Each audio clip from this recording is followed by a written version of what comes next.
Vous l'avez compris dans le titre et vous le voyez maintenant, oui, le MacBook Pro M5, je le teste depuis plusieurs mois et je vais vous faire un retour d'expérience sur ce produit. Est-il bien? Est-ce qu'il est destiné vraiment pour tout le monde? Et surtout une question que je vois souvent dans les réseaux sociaux, est-ce que c'est compliqué de quitter le monde du PC, de quitter Windows pour macOS? Tout ça dans cette vidéo, mais avant de commencer la vidéo, si vous n'êtes toujours pas abonné à ma chaîne YouTube, abonnez-vous, elle est 100% high-tech. Abonnez-vous pour rien louper de mes tests, de vidéos actu et surtout de mes lives. Et si vous souhaitez acheter ce produit ou plein d'autres produits au meilleur prix, n'hésitez pas à aller faire un tour sur mon site internet lorenzo-tech.fr. Allez, maintenant on parle des caractéristiques et surtout la version que je possède, parce que pour ceux qui ne savent pas, le MacBook derrière moi existe en plusieurs versions, vous pouvez configurer comme vous le souhaitez. Alors j'ai pris la configuration la plus basique et c'est celle qui va être le plus achetée parce que oui, les versions à plus de 2000 €, c'est vraiment un marché de niche, donc ça peut être même intéressant que j'ai pris ce modèle. Donc on est sur la version à 16 Go de RAM basique, la puce M5, c'est pas la puce M5 Pro ou Pro Max, je préfère quand même le préciser. On a 512 Go parce que oui, c'est pas la version à 1000 Go qui est sortie il y a à peine un mois et demi, 2 mois au moment que je tourne cette vidéo, c'est la version qui est sortie en octobre 2025, donc il y a maintenant à peu près 5 mois. Et il y a 5 mois, on n'avait pas de version de base à 1000 Go, c'était 512 Go, mais sinon tout le reste, c'est la même chose, il n'y a pas de changement. Ensuite, bien entendu, vu qu'on est sur la version Pro, comparé à un MacBook Air, on a toutes les connectiques pour un professionnel qui fait beaucoup de montage vidéo, pour un vidéaste, photographe. Vous avez bien entendu un port micro SD pour importer directement vos vidéos, vos photos à l'aide d'un appareil photo. Vous avez plusieurs Thunderbolt pour les transferts de fichiers lourds. Vous avez bien entendu une prise HDMI. Donc voilà, on a vraiment pas mal de connectiques, d'où la différence entre un MacBook Pro et un MacBook Air. Ensuite, bien entendu, on a un système de refroidissement qu'on a sur ce MacBook Pro, chose qu'on n'a pas sur le MacBook Air. Donc c'est quand même pas mal de donner un petit peu les différences entre un MacBook Air et un MacBook Pro pour ceux qui regardent cette vidéo. Au moins comme ça clarifie un petit peu la gamme chez Apple. Ensuite, il faut parler de l'écran XDR d'Apple, ProMotion. Alors pour décrypter ça, c'est tout simplement un écran LCD avec un rétroéclairage mini LED, mais un bon écran mini LED, il faut quand même le dire, et accompagné par du 120 Hz. Et pour terminer, au niveau de la batterie, Apple a annoncé 24 heures d'autonomie sur ce MacBook Pro. Donc voilà à peu près toutes les caractéristiques les plus intéressantes qu'il faut retenir. Alors vu que c'est une vidéo retour d'expérience, en même temps aussi un petit peu un test, même si c'est plus pour vous donner mon avis, est-ce que c'est simple de quitter Windows, donc le monde du PC pour un MacBook? Alors attention, si vous êtes un gamer et que vous voulez voir la différence entre un PC gamer et un MacBook, non, là vous n'êtes pas la cible, on n'est pas sur la bonne vidéo parce que oui, sur MacBook on peut faire un peu de gaming, mais attention, il manque plein de palettes de jeux vidéo, c'est pas moi qui le dis, vous le savez tous. Donc là on va surtout parler pour des créateurs, pour des professionnels qui recherchent un bon produit pour faire du Photoshop, pour faire du montage, vraiment voilà, pour tout ce qui est de la productivité. Et ça, Apple vend ses produits de cette manière, donc c'est pour ça que je voulais quand même un petit peu vous donner mon retour d'expérience. Je possédais un HP Victus à 1400 € quand il était sorti, c'était avec une RTX 3060, un AMD Ryzen 5800H si je me trompe pas, accompagné à part 16 Go de RAM, un SSD de 512 Go. Donc voilà, c'est pour vous donner à peu près un petit résumé de ce PC gamer. Alors c'était un PC portable laptop, donc voilà, je vous le montre rapidement. Et c'est vrai que bon, avec le temps, je trouvais qu'il commençait un petit peu à ramer, et c'est vrai que je voyais pas mal de personnes de mon entourage avec encore la puce M1 qui est sortie maintenant il y a 5 ans à peu près, si je me trompe pas, 5-6 ans. Et c'est vrai que je voyais quand même les produits Apple qui tenaient quand même la route, parce que pour ceux qui ne savent pas, j'aime beaucoup les produits Apple, style les iPhones, les montres, etc. Mais c'est vrai que le MacBook, j'ai jamais voulu passer le cap. Et c'est vrai qu'il y a pas mal quand même de personnes souvent qui ont du mal à passer le cap. Et donc du coup, je l'ai fait pour vous et je vais vous dire mon avis sur ce MacBook Pro M5 en termes de performance, en termes de design, qualité d'écran, et surtout est-ce que mon PC me manque ou pas. C'est maintenant. Alors tout de suite, ce qui m'a sauté aux yeux la première fois que j'ai utilisé le MacBook Pro M5, eh bien c'est l'épaisseur du produit, la légèreté. Parce que oui, quand vous le comparez à des concurrents aujourd'hui sur le marché, on est souvent sur des PC gamers qui sont plus lourds, plus épais. Parce que oui, pour le montage, il faut quand même des cartes graphiques. Et si vous voulez un ultrabook dans le monde du PC, on monte sur des prix très élevés. Donc souvent, on achète un PC gamer pour faire du montage.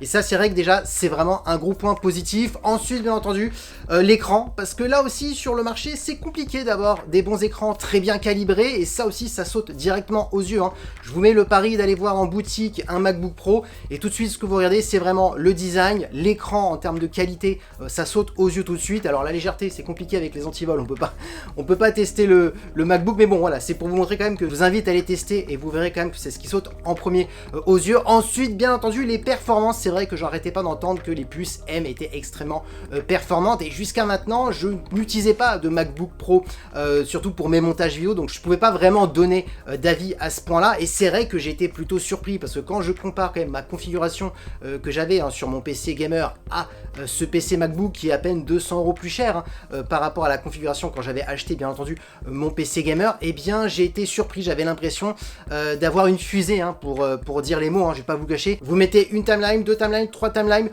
ça bug pas, ça rame pas. Je vais pas vous cacher qu'avec mon PC gamer, c'est ça qui m'a un petit peu embêté, c'est qu'au bout de 2 ans et demi, je commençais à sentir un petit peu de latence quand je mettais une vidéo en 4K, une deuxième vidéo en 4K, hop, fallait que j'attende un petit peu le chargement. Quand je rajoutais des petits effets, ça commençait un petit peu à ramer. Et c'est vrai que quand je voyais autour de moi des personnes qui possédaient un MacBook, et même ancien, je parlais même pas des récents, je me disais non, c'est vrai que l'optimisation de macOS est pas mal, et je me dis non, je tente le coup, parce que pour ceux qui ne savent pas, jusqu'à maintenant, j'ai jamais vraiment aimé macOS, j'avais pas envie de réapprendre à utiliser un nouvel OS, hein. Je suis sur Windows depuis très jeune, donc c'est vraiment pas, je suis pas un Apple addict de MacBook, donc c'est pour ça, là c'est vraiment un avis sincère, j'ai pas été payé par Apple, je l'ai acheté avec mon argent, donc je préfère vraiment vous donner mon ressenti, parce que souvent, je vois quand même que sur les réseaux sociaux, on pose des questions, mais est-ce que c'est simple ou pas de quitter Windows?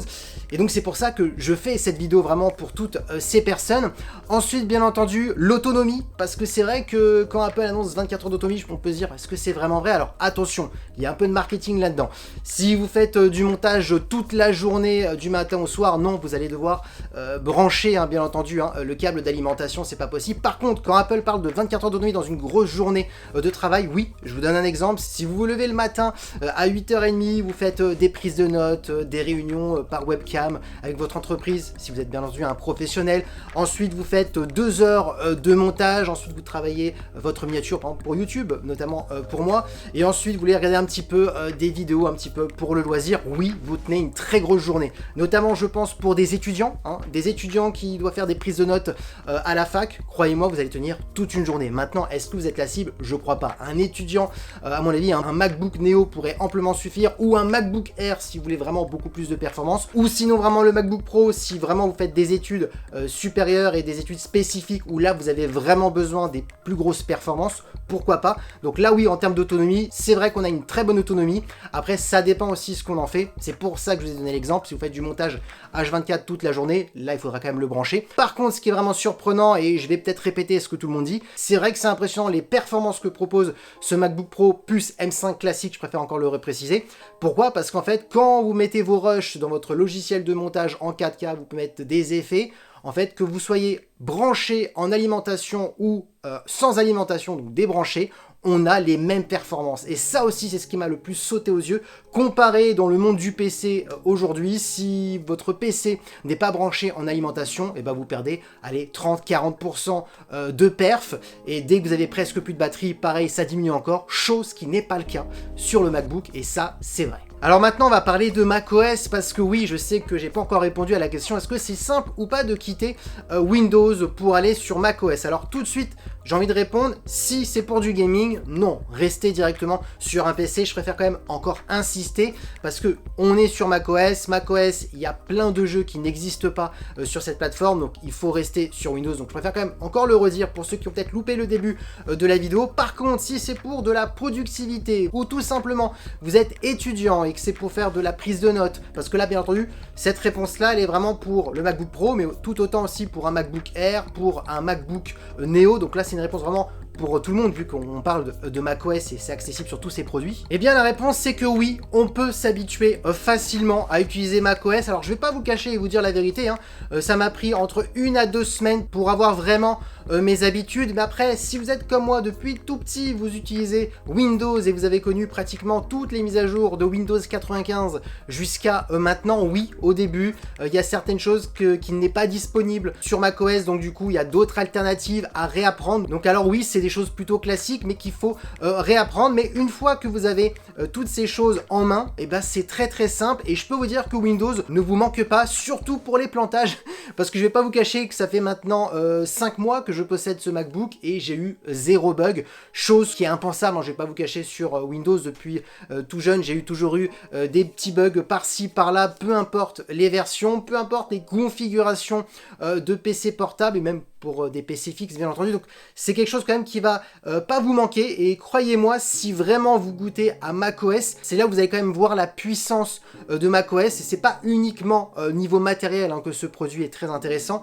mais c'est surtout aussi niveau logiciel. Ensuite, concernant ce MacBook Pro M5, alors si vous vous posez la question, est-ce que je suis la cible ou pas, je sais pas si vraiment il va être fait pour moi. Alors c'est très simple, hein. Si vous êtes créateur de contenu, vous faites du Photoshop, du montage vidéo, ou sinon vous êtes étudiant mais vous allez faire des études supérieures, vous avez besoin de bonnes performances, oui, la version M5 peut amplement suffire. Je ne pense pas que la puce M5 Pro ou la puce M5 Pro Max est vraiment fait pour tout le monde. Là c'est vraiment pour ma part un marché niche, parce que quand je vois les performances que j'ai même pas utilisé à 100% la puce M5, je peux tout faire avec, j'ai jamais eu un lag, une sensation de manque de performance, et pourtant je suis sur la version 16 Go de RAM, hein, j'ai pas pris la version au-dessus. Donc pour ma part, je pense que ce MacBook Pro, si vraiment vous êtes quelqu'un qui fait de la productivité, ça va suffire amplement pour tout le monde.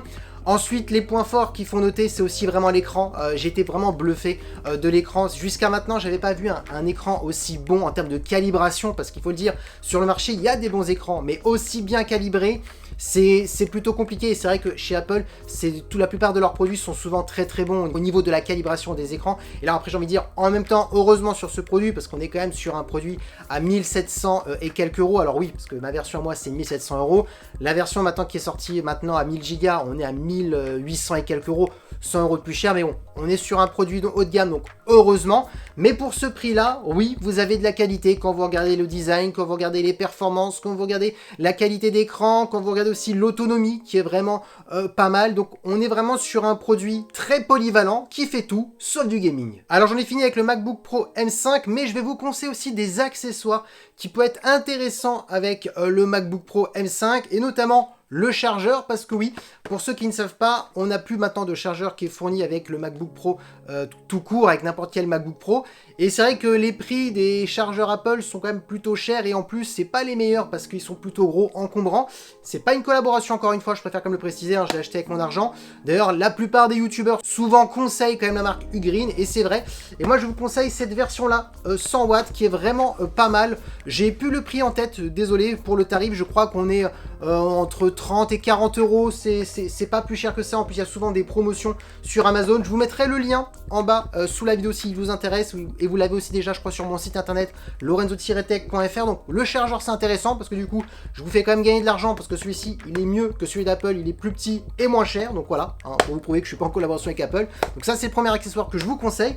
Et ensuite un autre accessoire que j'ai adoré, que j'ai vu sur Amazon, qui coûte un peu plus cher, on est à 35 euros, vous avez toutes les couleurs, orange, bleu, noir. Et bien c'est la petite housse de protection si vous voulez partir voilà, en voyage, vous voulez le transporter sans l'abîmer et pour ensuite mettre ça dans le sac à dos. Et bien je l'ai pris en couleur orange pour un peu rappeler l'iPhone 17 Pro en orange. Vraiment très très bien fichu, hein. C'est vendu pareil sur Amazon, vous aurez le lien en bas dans la description. Encore une fois, c'est pas une collaboration, c'est moi qui l'ai acheté avec mon argent. C'est de la mousse, voilà, vraiment mout pour bien protéger. Et en plus, vous avez le Corner Armor qui est une protection pour les bords des PC. Et bah, pareil pour les MacBooks, c'est hyper dur, ça permet vraiment en cas de choc si ça tombe, de solidifier les côtés du MacBook, donc c'est vraiment pas mal. Et en plus, hein, vous avez un petit rangement en face juste ici pour mettre tout ce qui est câble de chargement, chargeur, etc. Donc voilà, c'est plutôt pas mal. Et pour le sac à dos qui va avec, si ça vous intéresse d'avoir mon petit setup, hein, je vous le mettrai en vidéo et vous aurez aussi le lien en bas dans la description. Du coup, j'en ai fini avec ce MacBook Pro M5. Si tu as des questions, que j'ai peut-être pas répondu à tout en vidéo, parce que là c'était vraiment une petite vidéo retour d'expérience, un petit test comme ça, une petite vidéo à la va-vite, je voulais quand même donner un petit peu mon avis sur ce produit, parce que voilà, il fallait quand même prendre un petit peu le temps pour en parler. Si tu as des questions, n'hésite pas à les poser en commentaire. Si tu veux me parler en direct, n'hésite pas à aller voir mes lives sur YouTube ou TikTok. Donc abonne-toi à tous mes réseaux sociaux pour ne rien louper, comme ça je peux te répondre en direct. Après ne vous inquiétez pas, si vous ne pouvez pas être présent en live, c'est pas grave, je répondrai à vos commentaires ci-dessous. Et sur ce, on se dit à très bientôt, c'était Lorenzo avec Tech, ciao.